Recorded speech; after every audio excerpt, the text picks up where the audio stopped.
I also wanted to respond to Jordan Peterson. One other thing we need to take care of before we get into this press conference with Biden is the story with Jordan Peterson. So I'm in this ongoing feud with Jordan Peterson. I don't know the guy. I've never met him. But it all started because weeks ago, after that first presidential debate, this guy, Jonathan Keeperman on Twitter, he goes by Lomez, he tweeted that since Biden is obviously mentally incompetent, we really don't know who's been running the White House. And he asks a rhetorical question. He says, who is in control of the government? Nobody knows, he says. And I replied to this guy, not to Jordan Peterson, not to anybody else. I replied to Jonathan Keeperman, who was on Ron Coleman's show today, which is very funny. And I said, well, it's Jews. Jews run the government. And this is what started the whole thing. Jordan Peterson quote tweets that and calls me a rat. Because I said Jews run the government, which is pretty obvious at this point. If you don't know that by now, I don't know what to tell you. You're a baby. You're a child. It's not even extreme anymore. It's just obvious. And if you don't believe me, just Google AIPAC, Google the ADL, Google the Republican Jewish Coalition, Google the International Holocaust Remembrance Alliance anti-Semitism definition. If you don't know this by now, you're just not paying attention. I don't know what to tell you. You're not doing the reading. You're not reading the literature. You're not doing the homework. Anyway, so I said that. Jordan Peterson quote tweets me, calls me a rat. His daughter then comes in, and a very poor choice of words.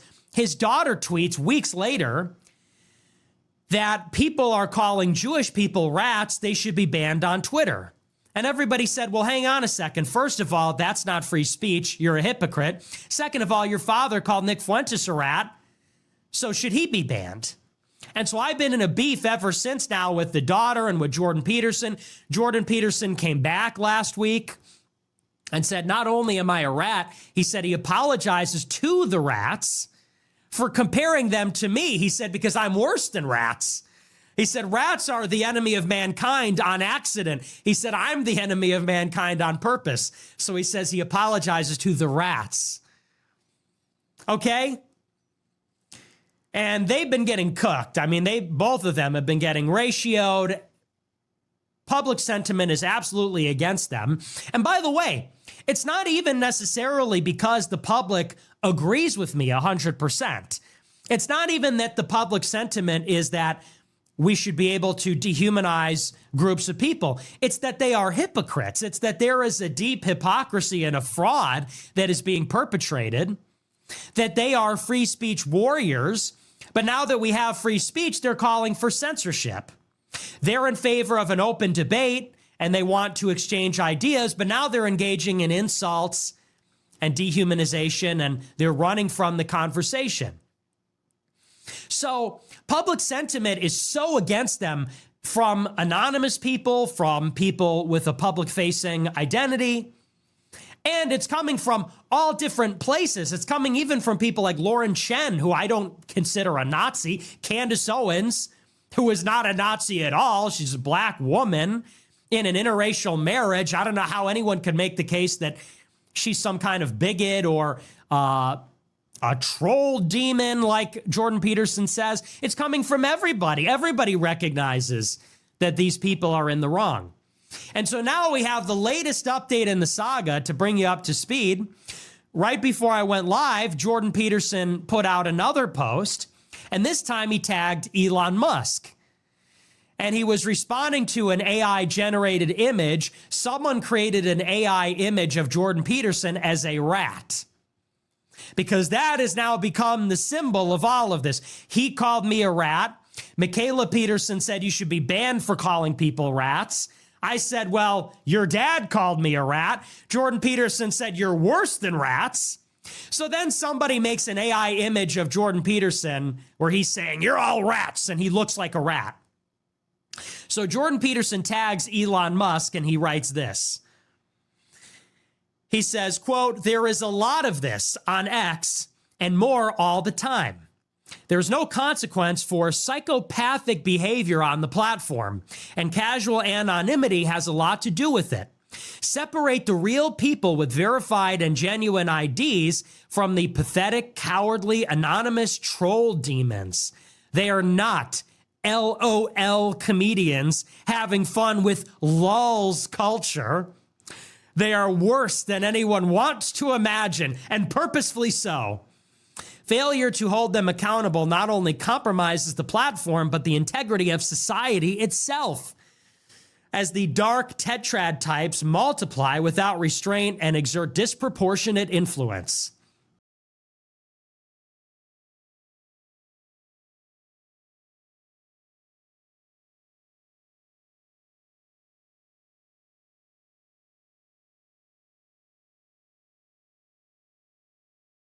The biggest problem that I can see is that the large online platforms allow anonymous troll demons to rampage through society with no cost to themselves. And I can identify these people quite accurately now. This will make a number of the people who are watching and listening uncomfortable because they'll be in the list of people who do this sort of thing. So the first thing is they have an anonymous name. The second thing is the anonymous name usually has something psychologically significant about it in a very negative direction. So it's self-denigrating, or it's demonic, or it's otherwise offensive, and purposefully so. And then the people who are utter cowards, likely to be narcissists and Machiavellians, resentful people sitting in their basement at home, dwelling on their misery and doing everything they can to spew toxicity out into the world.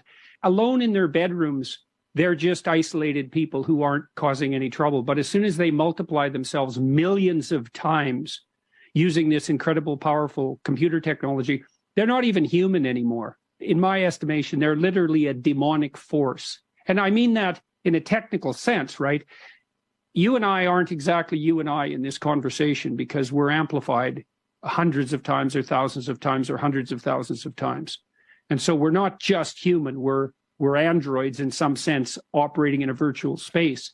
And these online trolls have that power because they have access to an audience that they would never gather by their own merits. They are saying things that are derisive and inflammatory and that would absolutely 100% get them punched if they ever said it in public. Imagine that there's a hierarchy of unconstrained people, and there's a variety of people who are very unconstrained, but in normal social discourse would be able to keep themselves under control because of the controls that are there in normal social discourse. You lift those controls and they just go off. And so that's what we're seeing online. And that has to be stopped. I think the large tech companies should be required to put in know your customer laws.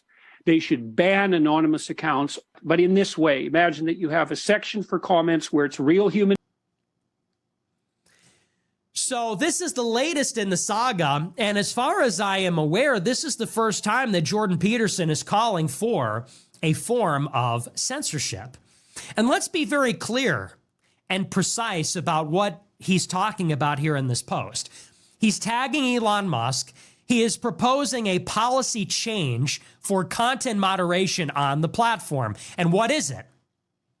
He says that everybody on the platform must register with a government-issued ID. They must use their real identity and verify it with a government ID. He's calling, in other words, for the end of anonymity on the platform. He says that every user should have to submit their driver's license and then use their real name and their real picture so that, in his words, there can be accountability. Now, what does that mean? This is an idea that's been proposed before by Nikki Haley and by many other people on the right wing. They say that anonymity is what is creating the problem because without accountability, people are able to truly say whatever they want. And of course, everybody understands that anonymity and freedom of speech are deeply related. This is where the left comes in and they say, you may have freedom of speech, but you don't have freedom from consequences. So they'll say, for example, you can go and be a Nazi, but we'll beat the shit out of you, but we'll come and kill you. And then they'll say, well, freedom of speech isn't freedom from consequences. You're free to believe what you want, say what you want, but we will intimidate you, harass you, ostracize you, harm you. So everybody recognizes, the left and the right, however they're arguing it, that there is a deep relationship between your identity and your ability, your freedom to say what you'd really like. Because, of course, freedom is not only a negative condition, it's also a positive condition. It's not just about freedom from censorship, but it's freedom to say things which you might have because of money, you might have because of a particular arrangement. We all recognize, for example, people use a phrase like "fuck you money." They say that if somebody has enough money, they can say "fuck you" to anybody. They have so much money that they have the freedom to do or say what they'd like because no one has power over them. And so that's really, in a nutshell, what this is about. Identity, it's really more about power. It's really about the relationship between power and speech. That if you are anonymous, you are insulated from power. The people that have power over you can't exert it because they don't know who you are. So you could be a wage employee and your boss has power over you, and your homeowners association has power over you, or maybe your family has power over you, or maybe your community has power over you in a certain sense, because if they know who you are, they could hurt you. So there's a deep, deep relationship between, of course, between power and freedom to act, freedom of conscience, freedom of expression. And so what they're really saying when Jordan Peterson says we need accountability, what he is saying is we need reprisal. It's not accountability, it's reprisal. Accountability would be, for instance, the process or the system they have on Twitter where people can add a community note. If I go on Twitter and I say something that isn't true, I can be held accountable because people will match my speech with speech. They will reply negatively, positively, or they can add a community note if it is egregious disinformation. That's accountability. But when Jordan Peterson says you need to surrender your identification to the company and you need to use your real ID so that there can be accountability, he's saying he wants reprisal so that if a person engages in speech that he doesn't like, we can get that person fired. We can pressure that person using power to stop. We can get to the people that have power over that person and force them to use that power to force that person to stop. So that's what he's calling for. And there's a word for this. It's called the chilling effect. When people are subject to intimidation or they're afraid of reprisal, they self-censor. It chills speech. Even if a person can say whatever they want with their real name and their real ID, they won't do it because realistically, they don't have the power to do that. They're not free enough. They're not free to say those things because they would be under the threat of reprisal and intimidation from the mob, from their boss, from more powerful people. So that's really a form of censorship. So what we found out over this 2-week period is that the Petersons really are in favor of censorship. Jordan Peterson and his daughter are both equally in favor of censorship. And Jordan Peterson even more perniciously so. I think it's even more sinister because it's not overt censorship.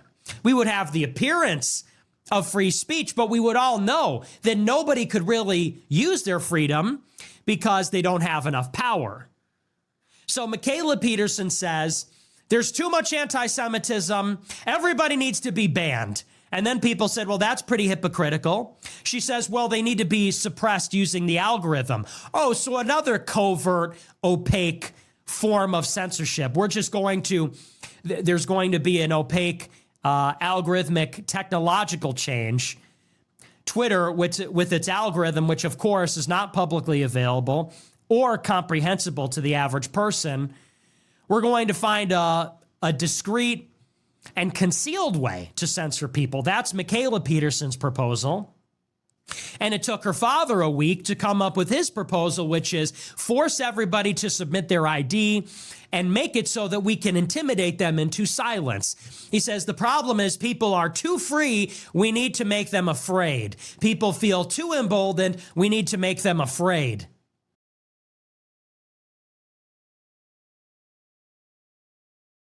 Good morning, John McAfee here. I am disconsolately for using Gmail as my email system. Let me explain something to you. If you think you have any privacy whatsoever with an encrypted system, whether it's an email system like Proton Mail or an encrypted messaging system like Signal, you have no fucking privacy. Encryption was designed 35 years ago to prevent a man-in-the-middle attack, meaning someone between your transmission and your receipt. There's no man in the middle anymore. We don't need them. Your fucking smartphone is the surveillance device preferred by every government on the fucking planet. Do you know how easy it is to plant malware? Go on Pornhub. If you've been on Pornhub, someone is now listening to you. All you have to do is do a drive-by of a website, and it sets the download unauthorized applications flag.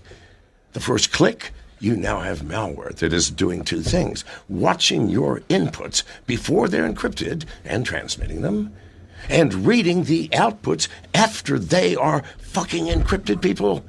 Encryption is a worthless piece of shit old technology that is being marketed as a safe system. There is no safety anymore. There is no privacy. I use Gmail for one reason. The last company that requires this fucking subpoena from a government in order to give them your information. And their lawyers have 30 fucking days to review the subpoena. 30 days is enough for me. I change my fucking email every 15 days. Wake up, people. You have no more privacy. You're being sold a fucking bill of goods which is worthless with encryption. And thank you for listening.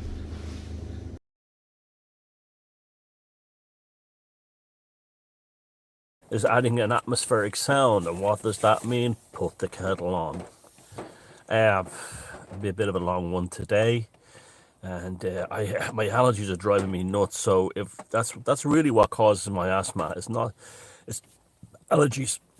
It flares it up, and so if I get a bit wheezy than usual, forgive me. That's why. So we are living in the times that I never thought I would see in my lifetime. I think, this is an age of division between good and evil. And I think it's becoming apparent who is evil at the moment. Now, not being a dogmatically orientated person, I understand that evil can flip from one side to the other. So if all the evil was on the right wing 20 years ago, it could easily be on the left wing today. This is the beauty of not choosing, of walking the middle path. And you're given signs by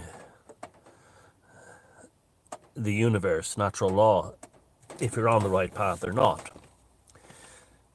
Now, I wrote an article a few days ago basically saying that people who are woke are demonically possessed, which they are. And within no time it had 40,000 reads, the one article on my Substack. And if you go to my Substack and you look at all the most read articles, the ones that have like 40,000, 50,000, 30,000 reads, which I find incredible that many people are reading my stuff.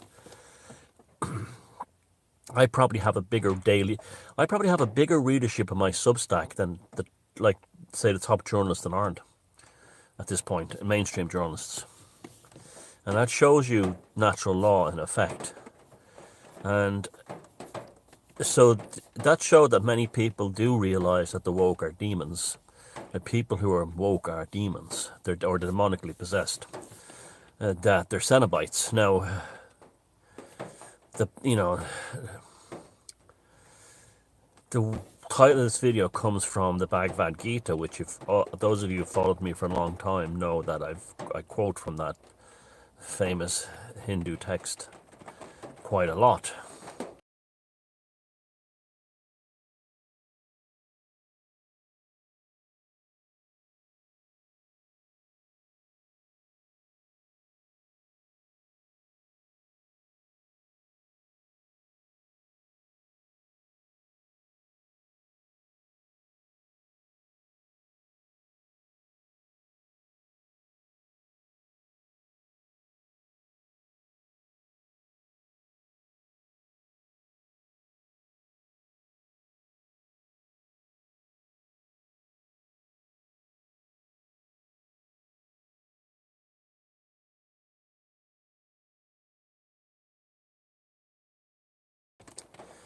And the white horse is the reference to the white horses that pulled the chariot of Arjuna.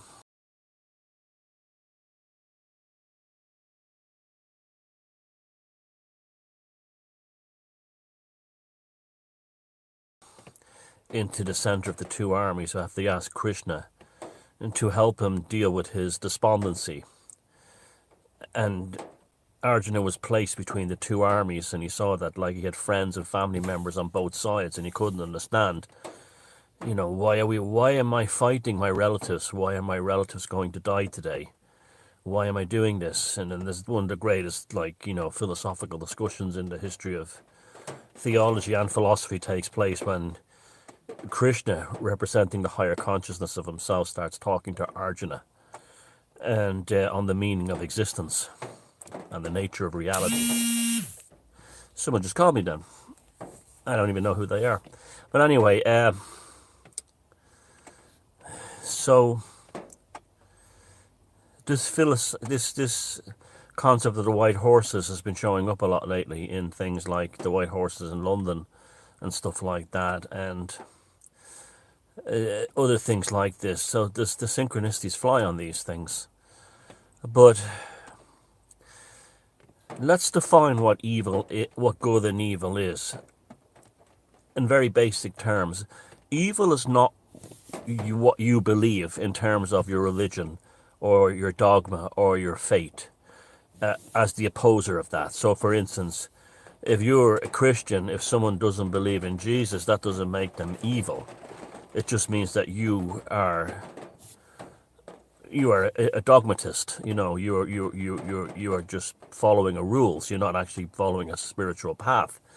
And if the person that you're calling evil has made that choice out of examination of themselves and their lives, that actually means you're evil, because you're judging a person who's actually stepped into the world of contemplation and then decided, weighed things up. Is it good? Is it right? Is it working? It's not. Natural law is an element of correction, equilibrium. And when something is in violation of natural law, it cannot be sustained. It always goes back to the center. Usually there's a swing to the other side, and then it finds balance in the center. That's what your ideal is, right?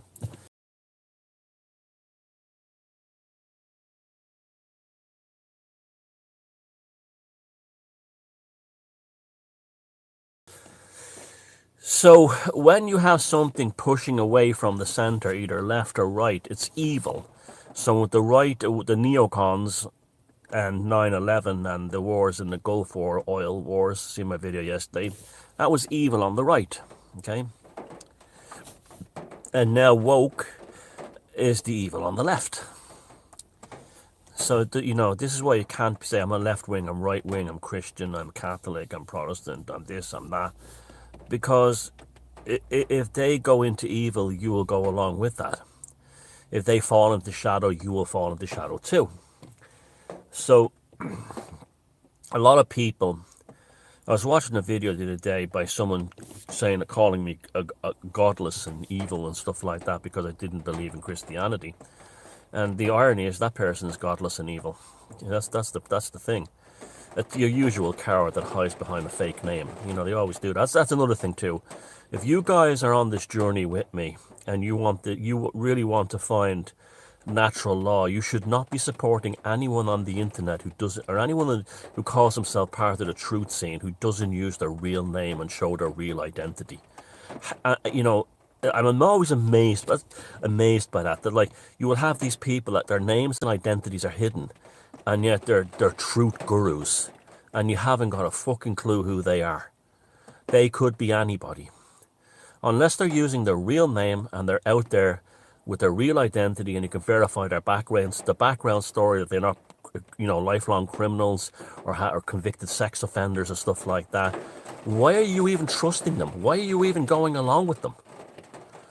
Real names and real identities, or else they're cowards or criminals hiding. It's as simple as that. People like me and others like me who use our real names and identity, we take tremendous risks in our lives. You know, we're basically guaranteed we'll never have a regular job ever again. And then you're going like, Tommy Shane needs a shield. You work for Goldman Sachs and he's a shield. And then someone who calls themselves, you know, Oblivion Angel, you know, or something like that. Oh, he's my truth guru, Oblivion Angel. You know, I sent him all this money because he fights against satanic. You know, you're fucking idiots. You're the biggest fucking suckers on the face of the earth.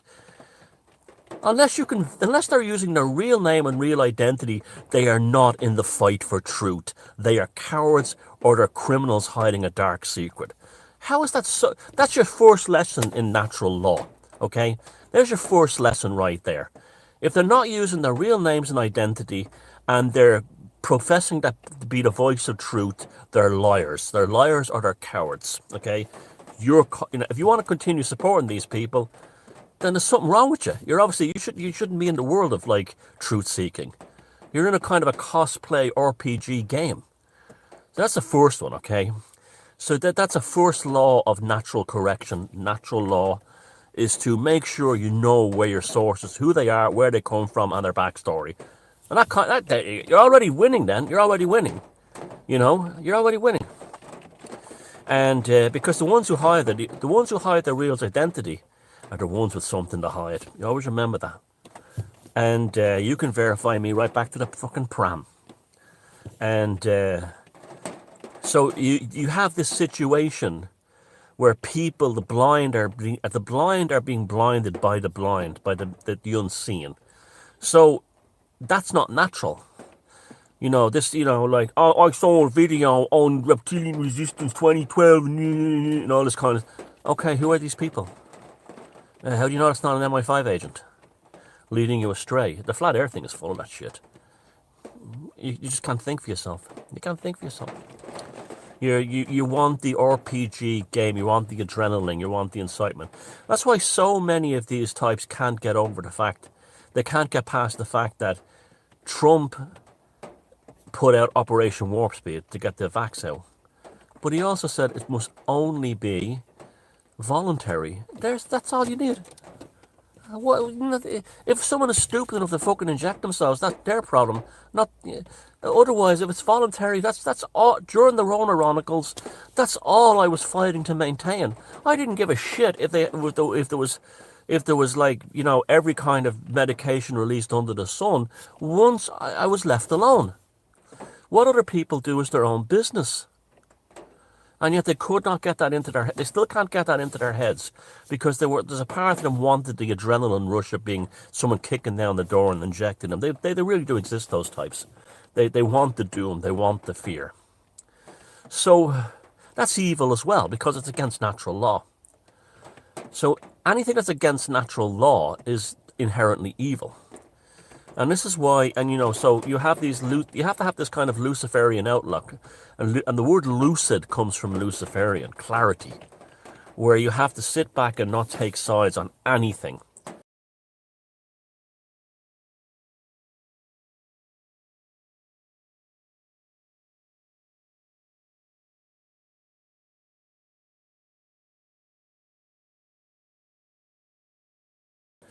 and then decide who's good and who's evil without joining the side. So, for instance, when I say, right now the left, liberals, and the woke are pure evil. They're pure evil. And woke people are demonically possessed. They're actually hosts for demons. Well, that doesn't mean I'm going to become a conservative or join the neocons. Because in 10 years' time, that could flip around and like be pointing to neocons and going, look, or conservatives going, look, they're demons. This is what a Luciferian mind is. You look with clarity. You see, you don't have a team that you join and then defend that position until you find yourself among the forces of darkness, which is what so many lefties are now. So many lefties who probably grew up believing in social justice and taking care of the less fortunate, which that's me, you know. They have now, because their inability to walk away from their left-wing ideologies, now find themselves among the most evil people in the world. Evil people who would laugh and mock at a man who died protecting his family after the bullet missed Donald Trump last weekend. And you think about that. Couldn't believe the videos I was seeing online. They were asking these always upper middle class white Americans, how do you feel about it? Oh, I don't care. I wish they got him. It's a shame they missed. Imagine that mind like that. And then one guy even said, well, a man behind him died. And he goes, hey, small price to pay. As he's holding his ice cream going into like some, just sick. A small price to pay. A man who took a bullet and 2 other people were shot. A small price to pay. This is the same mentality of these jihadists or these jihad supporters who put laughing emojis and hearts when a terrorist attack happens. These people are evil and they think that they're on the side of good. The bald guy from that comedy act, Tenacious D, a band, well, not even a band, but an act that could only be famous in a time of absolute stupidity and idiocy. There's, a goofball, infantile, thing for adult children. That's all that is. And excuse me. And so the bald guy with the acoustic guitar says that he wanted Trump to not miss Trump next time for his birthday. And that's the end of that group. And now they're all saying, on the left, they're all going, oh, it's not right. Cancel culture is wrong. The people who've been cancel culturing everyone else have decided it's now wrong because it's happening to them. What? And also, the idiots who didn't believe, the ones who said there was no such thing as a conspiracy ever last Saturday morning, are now the biggest conspiracy theorists in the world. What? This is why the human race is mostly composed of idiots. They can't think. They will follow their team to the end, no matter where it takes them. Now, I don't like cancel culture, but I don't care about this guy Kyle Gatt. What he did was disgusting.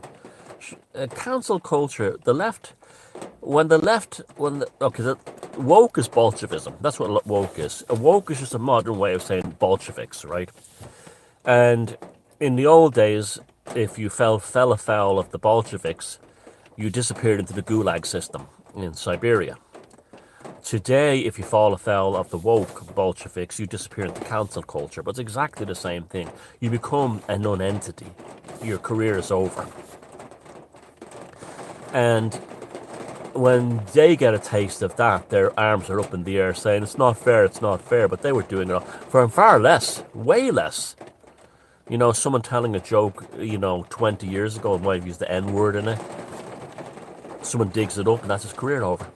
Even though he may have said the N-word in, like I've done in the past, to actually point the finger at racists, as an ironic kind of this is how these people think, and that didn't matter. Once he just, the utterance of the N-word was enough to bring this person down. The context was irrelevant, even if he was like, using it to go after racists, it was still irrelevant. And that's disgusting, But that's what these people have done, and it's now coming back to bite them on the ass. And, I really thought that a lot of people who were sort of like, didn't like Trump or didn't care about him. Now, this video, what I'm saying right now, it's not about loving or hating Trump. Well, firstly, we have to acknowledge that man has an enormous power force behind him. That he's not normal. He's not a normal person. He is, he's up there with Julius Caesar and Napoleon. He's one of them. And you don't have to love him, you don't have to hate him, but you have to acknowledge that he's there, that he is what he is. And you do not fall afoul of the gods by mocking them, these kinds of people, because the gods have selected these people for a specific purpose, to put them into that position of power. So to besmirch them is to besmirch the gods. This is why all the ones with Trump derangement syndrome all end up psychotic or dying from the needlecraft. And it really is TDS, because I got a meme showed up on an occult group the other day, comparing Trump to the Antichrist with quotes from the Bible, saying and showing that he will do this. These people are nuts. These people are insane. And then now someone pulled up recently, John Waters in a Substack yesterday pulled up a cover of the Village magazine from 2017. The Village is a magazine is a left-wing cultural and political magazine in Ireland. It would make you vomit. It's pure. It's read by civil servants and bureaucrats. These kinds of the types, and trade union leaders. The types who, want a workers' revolution as long as they still have their government salary, pension and gravy entitlements, and it doesn't affect their job in any way. Someone else does the working. Preferably someone in the private sector. As long as they suffer if they want the workers' revolution, as long as the suffering is only in the private sector, once it doesn't affect the the civil servants and the public sector trade unions, they're okay. It's us to have to suffer for their workers, for them, so they can wave their red flags and their rainbow flags. And on the cover of the issue of the Village from 2000, if you go to my Facebook page, you'll see there's a picture of Donald Trump and a sight on him, a sniper sight pointing to his head here, and it says "Wurte?" ? Now, this is how sick these people are, that they claim to be for democracy and this kind of thing. Trump won the vote fair and square, but yet they want political assassinations if you don't vote for who they want you to vote for. And we saw that all through so-called European democracy as it exists today. Vote for us or go back and vote again and get the right answer this time. And this is happening because of numbers of things. Evil doesn't triumph because of greatness. The evil doesn't triumph because of dastardly masterminds. Evil triumphs because of paralyzing mediocrity within the leadership structure. I mean, you look at this country here. There's nothing but mediocrity at the top. In fact, they're even proud of their mediocrity. And and this mediocrity could only exist in a time of evil. In a time of, and when I say evil, I mean outside the domain of natural law. In a time of natural law, mediocrity is swept aside in favor of excellence. Excellence and, exceptionalism rises to the centop. In a time of evil, mediocrity. If you look at the Bolsheviks, the ones and you look at the worst, like Nazis and stuff like that, and the Third Reich, they were, and the same with the woke and the politically correct today and the lefties. They were all incredibly mediocre people. They were mediocre. They were often unattractive and ugly. You look at the female Nazi prison guards. You look at the Bolshevik females. Like the neck as thick as their head, and they're sending beautiful girls to die in the Bolshevik having them shot in NKVD killing rooms. And same today. They'll destroy anything of beauty because the demons, look at this way. The secret unknowns, as I call them, by courtesy of Francis Ford Coppola, they're either not human or they're humans taking their orders from a non-human force. I can say that without hesitation.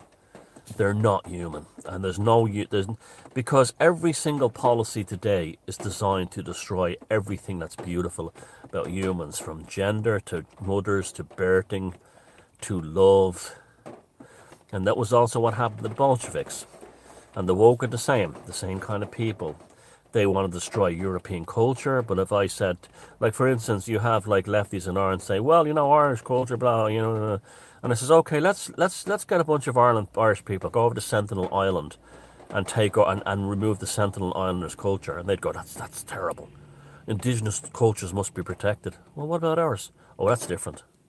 This is what they're like, because they can't think. They cannot think. You just have to look at the recent thing regarding what happened in the Middle East. They're all mad for Hamas. Why? What would Hamas do for you if you were in trouble? What would Palestinians do for you if you were in trouble? Nothing. Why should they? Just look after yourself. Everyone else does. They were paying a big price for that 1 shilling when we were kids, or 10p, that were 5p, that we put inside the little box on the school teacher's desk with the little black baby on the front. We were paying an enormous price for that. And this is all, so Christians in this country, where do they go? Well, the Church of Ireland, the Protestants, are the most woke ones of all. Basically, it's one step away from 2 lesbian clerics having sex on the altar. That's literally the Protestant churches in Ireland, and the Church of Ireland in particular. The Catholic Church, they showed their true colours during the lockdowns, when they wouldn't even visit people who were dying or anything. Just like they did in the famine, they hid themselves behind closed doors, having their dinner served to them by their housekeepers, while their parishioners starved outside. They did it again in the Rona. Any person who still goes to a Catholic service, I have no respect for them. In Ireland, anyway, no respect. Unless it's something like a Latin mass that worked during the lockdowns, but I have no respect for you. You actually patroning this freak in a frock to say a Roman imperial agent. You're actually patroning him when you wouldn't even come and see your dying grandfather, give him the last rites. Morons, absolute morons. And they showed the true colours again, by the way, second time, first time during the famine, when they had their meals served to them on plates by servants, while literally outside the window, their parishioners were dying of starvation. They've done it again. And they loved that, because they were working for the globalists even back then, the secret unknowns, because they saw this is a great way to build up Catholic parishes in England and in America. So the immigrants, that's how they function. See, this is why it's just despicable. They're just despicable. So, like, there's, the same thing. So, if you're a Christian and you're a Catholic and you find that's bullshit, does that stop you from being a Christian? No. Continue to believe in whatever you believe, but don't be signing up for the club and point out the evil when you see it. To get yourself hooked up into dogma is sick. Absolutely sick. Because it just all it does is you become like a sailboat with no rudder, and you go wherever the wind blows. You can be a sailboat, but you have to have you must make sure you always have your hand on the rudder. If you're being blown to a storm, that you can guide away from it. This kind of thing. When you're in a state of dogma, you're against natural law, and you're just pulled by the wind wherever it goes. And I see it so much. But many people are happy with that. They don't want to think. They don't want to find the middle ground. They don't want that Luciferian lucidity. That's another thing, I saw another thing there, someone calling me a Luciferian. Yeah, I am. I'm in the true meaning of the word. I'm a Luciferian. I see clarity. You don't need, go and read some books, because you don't know what Lucifer is, like you don't know what 666 is. You got other ideas from movies and TV shows. And you think, that's another thing. They all go on about 666. You think by going on about it makes them spiritual. But where did they get it from? The movie, The Omen. They didn't get it from any kind of theological insight. 666 just means the money and the power of the Roman Emperor Nero. That's all that means. Nothing else. In the Kabbalah, that's all it means. His power is money and his power is banking. That's what that, the beast is sick. The beast it was the Roman Emperor Nero, and his number is 666, meaning that he has all this power through his wealth and his banking system. That's all that meant. Nothing else. Just like it is today.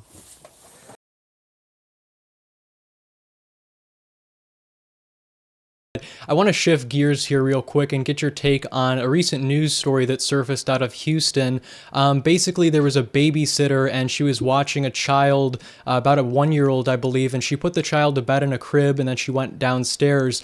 And then a couple minutes later, she actually heard from the bedroom a voice. So she went back up there, and long story short, someone had hacked into the baby monitor camera. So I just like to sort of have you speak on the irony of this insofar as, every day the NSA is spying on us and nobody really seems to care because out of sight, out of mind. But then all of a sudden, when a pedophile or whatever hacks into a camera, it becomes this big news story.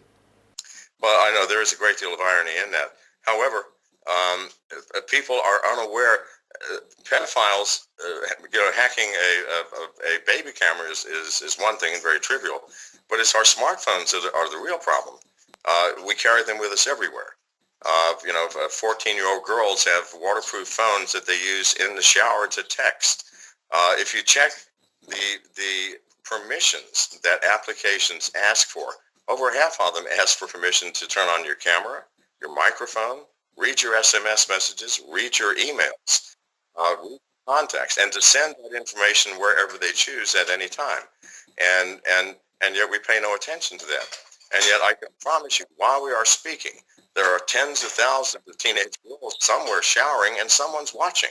Someone is watching.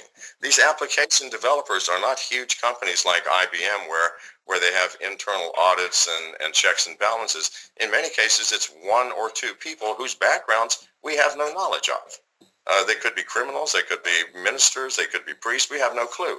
But I can guarantee you, given the statistical averages of humanity, that a large number of them are using these permissions for purposes that we would be highly shocked to discover. That's one method of surveillance, of course, but also the appliances that we use, for example. So could you sort of go into more detail about, aside from smartphones, how else we are surveilled daily? Well, we're especially from China, we're discovering every week a new device. Toasters have showed up with Wi-Fi connections in them. Refrigerators. In fact, refrigerators showed up in a corporate environment where the refrigerator was actually recording every conversation that happened within 20 feet of it. And it was sending it to some unknown place in China through a Wi-Fi connection. It's happening more and more. Smartphones are our biggest problem. I carry mine with me everywhere, and so do most people. Most people leave their phones on at night. And even if you turn them off, if someone has planted specific software on your phone, the phone seems to turn itself off, but all it does is go blank and look like it's off. It's still listening and still watching. The Harris Corporation, by the way, which is one of my hot buttons out of Jupiter, Florida, has developed a device called a Stingray. Now, a Stingray is like a mobile cell tower. Anybody can get hold of one, even though they allegedly only sell to police departments and military covert or organizations or other authorized bodies. But for a fact that if something exists, the criminal element will get hold of it one way or the other. These devices act like mobile cell towers, so a car can park a quarter of a mile from you. And because the signal transmitter is much higher than what is legally allowed, your phone will think it is the closest transmitter. It will connect up. The first thing the device will do is say, "Oh, you need a software update. Your Android needs updating. See, please wait a minute while we update." And then they push down a new version of Android, which is not even Android. It's their own software, which mimics Android, and runs Android sort of in emulation mode. But in reality, it takes over full function of your phone. Now, every police department in the country, I think, has one. But Harris Corporation, requires in every contract that you tell no one that you purchased or own this device. Now, just to have that in a contract is suspicious to me, don't you think? Why would they want no one to know how many of these devices they have sold and how widespread this type of surveillance is? I think we have a very huge problem, and I think law enforcement is abusing these devices in a huge way, and we don't even know because they are contractually bound not to say that they have one, which is in their interest, by the way, and which is why they sign such contracts.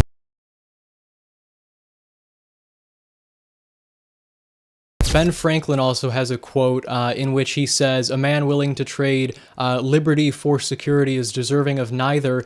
And I just wanted to get your take on, people who are just basically indifferent to the NSA. They're not against it, or they're not for it rather, but they're basically just indifferent. They will say, "Oh, I have nothing to hide, therefore I don't really care if the NSA is spying on me." Why do you think that that's false and that people should actually care? Well, it doesn't matter whether or not we have something to hide. If we're leading a completely normal legal life, we still require privacy. Are you married? Well, you're 17, of course not married. At some point, you will develop an intimate relationship with someone. And parts of that intimate relationship you don't want broadcast on the internet, or you don't want people sitting in an office somewhere watching everything that you're doing.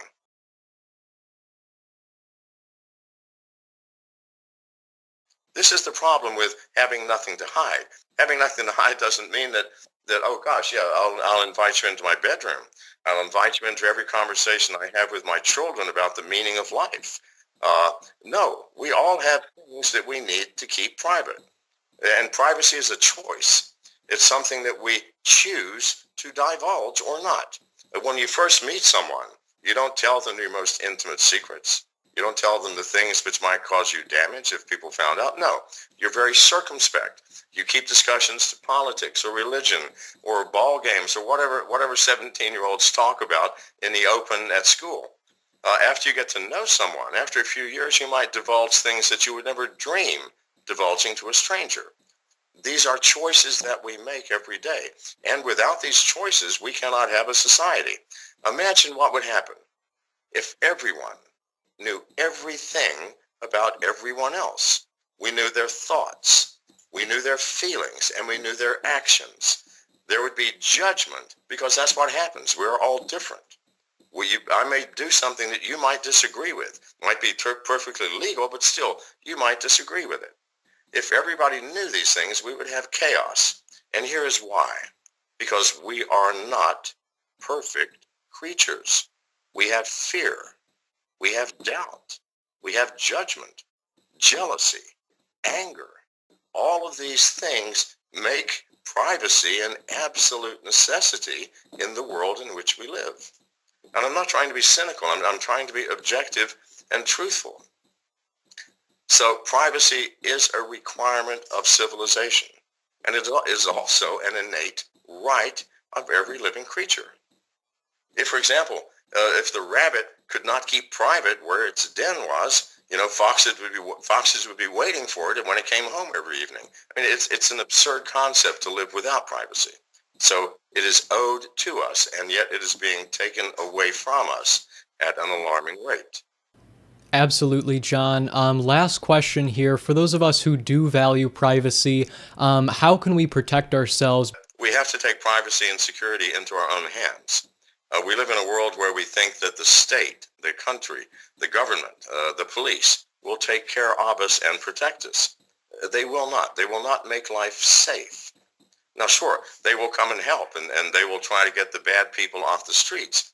But it is up to us to protect and secure our own lives, our own families, our own loved ones. This is something that has been lost. We give up a freedom every time we allow the state to give us a security. And that security is an illusion, an absolute illusion. We don't get out of life alive, none of us. So there can be no absolute security. That's the certainty. We have to take into our hands, our own hands, the security of our loved ones and ourselves. And we have forgotten that. Somehow that got lost in all of the 9/11 madness, and where we allowed the Homeland Security to take so much control over us and to put so much intrusion into our lives. This has to cease. We have to take responsibility for us. We have to take responsibility for our actions, and we must accept the consequences of these responsibilities. And I urge all of you young people to please hear me out and do this. Open your eyes without fear of any consequence and see what the world really is.